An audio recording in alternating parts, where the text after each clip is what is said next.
So Opus 5 is here, and in today's video, I'll be teaching you 8 things that you should know that most people did miss. Now, one of the first things that Anthropic have said, and I know this might seem a little bit crazy, but I've titled this Are They Lying? And they've said that Opus 5 is not more capable than our most general model, Claude Fable 5. However, when you check these benchmarks, even at a glance without doing any more visual analysis, you can see that on several areas, it just looks like at a glance that Opus 5 completely dominates Fable 5, at least where it matters. Now, I will get into that later. One of the first areas I'm going to get into is all of the work benchmarks, and I've separated up the video so that the work ones are first. So if you do use Opus 5 or you're, traditionally using the models for workflows and just general work in your day-to-day life, this is going to be the useful section for you. So if you're using this for computer use, Opus 5 is essentially not only better, but cheaper. If you're using it for agentic business workflows, Opus 5, once again, is better and more cost effective. If you're doing multidisciplinary reasoning, you can see that once again, Opus 5 is not only better and more cost effective. And this is something that you are going to continually see as we continue to go through the benchmarks in this work section. And so even when it comes to areas like agentic coding, once again, we can see that Opus 5 is actually the best model for the price that you're actually getting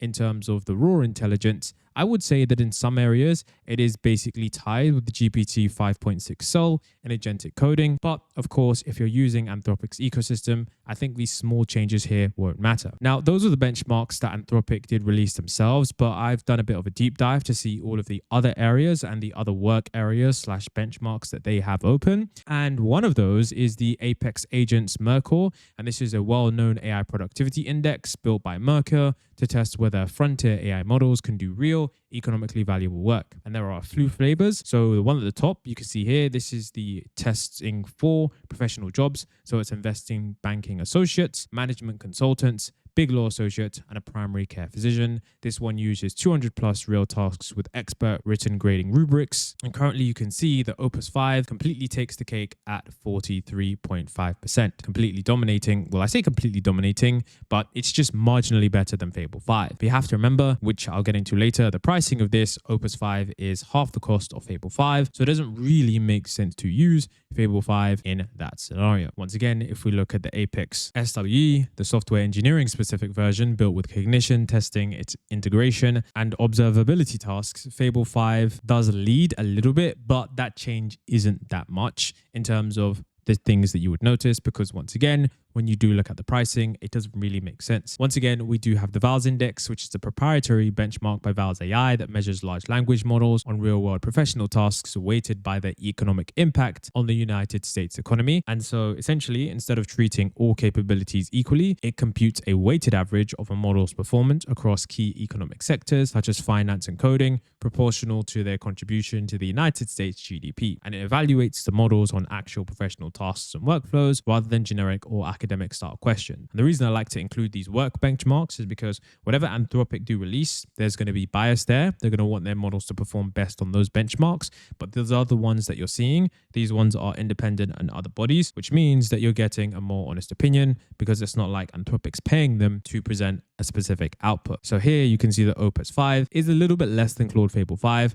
But once again, the cost is going to be cheaper. So realistically, when you actually look at, the entire VALS index, all of the top models are within very basically 1% of each other. So I don't think you're going to get that much difference. However, I would say Opus 5 is really intelligent, and we're going to get into that in just a moment. Now, when you look at coding, you can see the SWE bench verified. That one there is at 97%. And once again, all top models are basically scoring within a percentile of each other right now. But Opus 5 does do really well at this. And here's where we start to get into the real intelligence, okay, and the intelligence benchmarks. And that's why I said this video, this is probably the most intelligent model in the world. And I know that might be like a controversial statement because of course you have Mythos and Fable 5. However, I would say just pay attention to this part of the video if you don't pay attention to anything else. So recently, basically, the Arc AGI 3 benchmark has been having some, small progress, but something that is pretty crazy is that Opus 5 sets this really crazy jump in terms of intelligence on the Arc AGI benchmark. Now, if you aren't familiar with this benchmark, it's a benchmark that's designed to essentially basically show you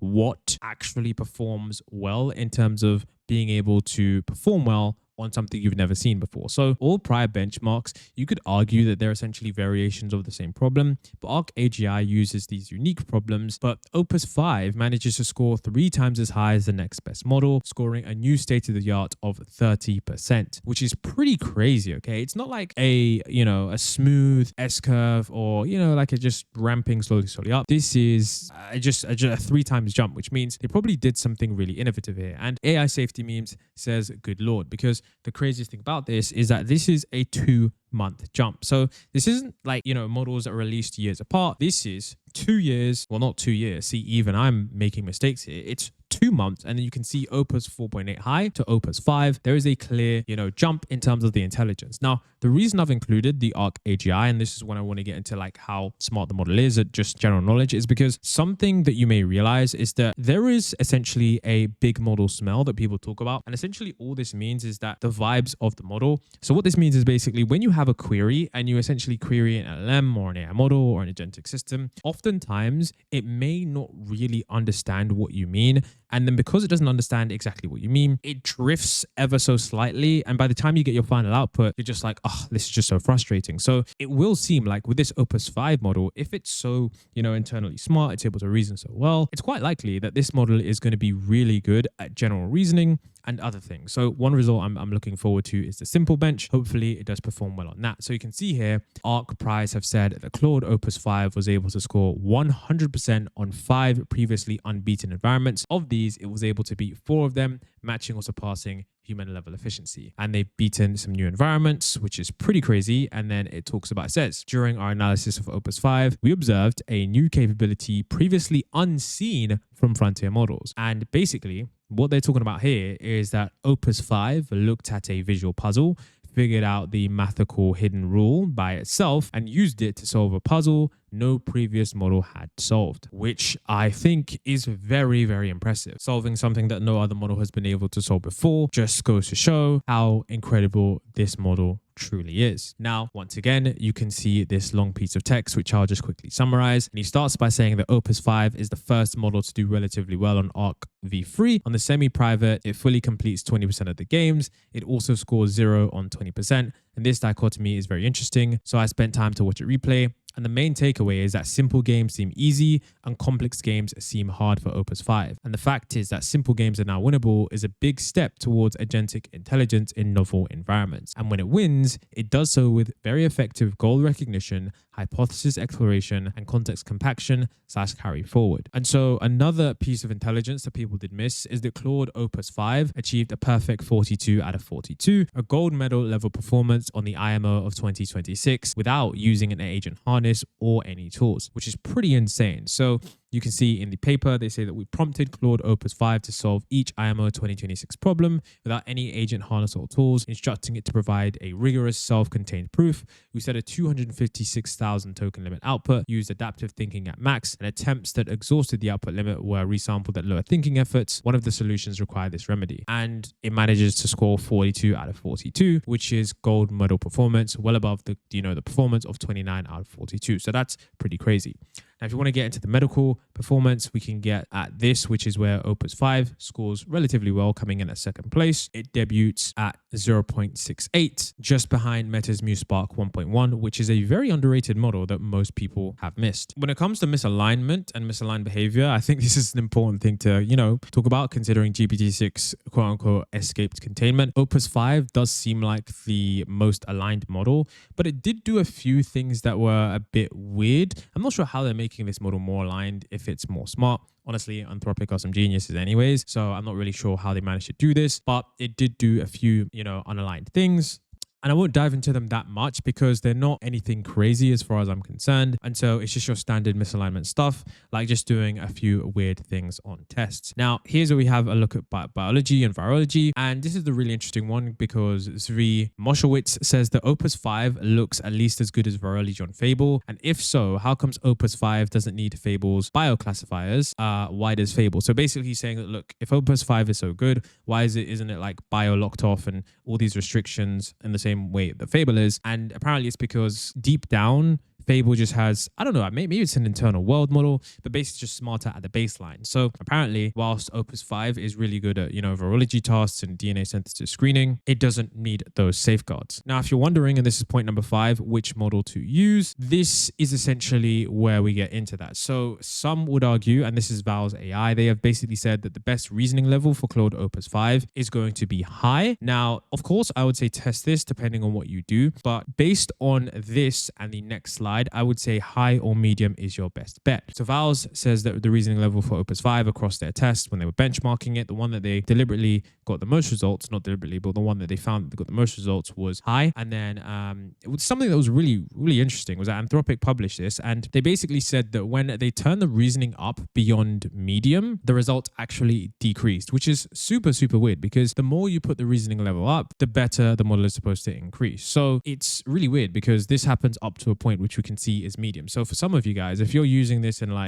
Claude Code or Claude Cowork, the only reasoning thinking level that you should set it to is medium, maybe high in some cases. But I think what tends to happen with some models is that when you have them thinking for so long, what happens is they just overthink the problem. And because they're overthinking the problem, it just doesn't, help in some scenarios. Some scenarios, the problem is obvious and you're able to solve it. But sometimes when you overthink it, So, the obvious pattern usually is that letting a model think longer costs more and scores better, but up to a point. And yeah, Opus 5 hits its best at medium effort. And this is frontier code at 53%. And then it gets worse and more expensive as you crank it higher. So in some cases, paying for max effort is just lighting your money on fire. So please do know that. And that's a thing that you should take away from this as well, is that when you're using smaller reasoning models like Sonnet, don't have it on max thinking because it's just pretty useless. Just have it on like medium or high. That's just something you should know. And so if you're still wondering, what do I use? Well, the Epoch Capabilities Index is a meta benchmark built by Epoch AI that aggregates performance across dozens of individual AI benchmarks into a single composite capability score per model using items response theory, the same statistical model used in educational testing to jointly estimate the task difficulty